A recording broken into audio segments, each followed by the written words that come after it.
After the 10th plague was the plague of the Passover, where the death angel passed through Egypt, and the firstborn of all the Egyptians were put to death, including the firstborn of Pharaoh. And finally, Pharaoh says, yes, the people of God can go. And so the Israelites began to escape from Egypt. They began to head out to their hopefully their newfound freedom. But they didn't anticipate something. They didn't anticipate another challenge coming their way before they left. And the Bible tells us in Exodus chapter 13 of this next challenge that they faced. Verse 17 and 18, Exodus 13, when Pharaoh let the people go, this is after the 10th plague, God did not lead them on the road through the Philistine country, though that was shorter. For God said if they face war, they might change their minds and return to Egypt. So God led the people around the desert toward the Red Sea. So where did God guide them? Toward what? You need to capture that point. He led them toward the Red Sea. Why is this important?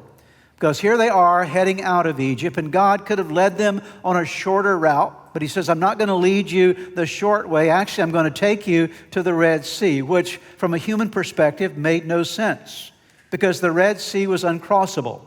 And so they find themselves trying to leave Egypt, but faced with the limitation that they could not go any further because there was a boundary there that was established by the massive Red Sea.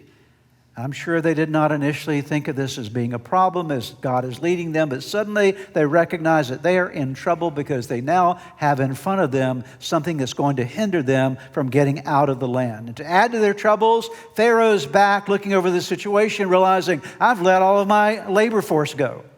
And he begins to regret his decision, and he decides to muster up his army again and to go after the Israelites to recapture them and to re-enslave them. So it's just a matter of time before the Israelites have the Red Sea in front of them and Pharaoh's army behind them.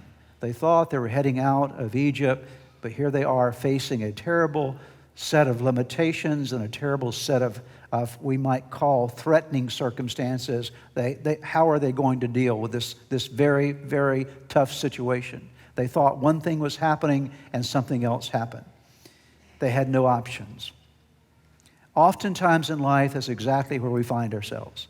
And maybe for some of you here today, you feel like you're in a set of circumstances where it seems there's no way to go forward and you can't go backward. You're hemmed in by a set of circumstances that have limited you and feel very threatening in your life. This is something that happens quite often for many of us. It's one of the ways actually that God works in your life.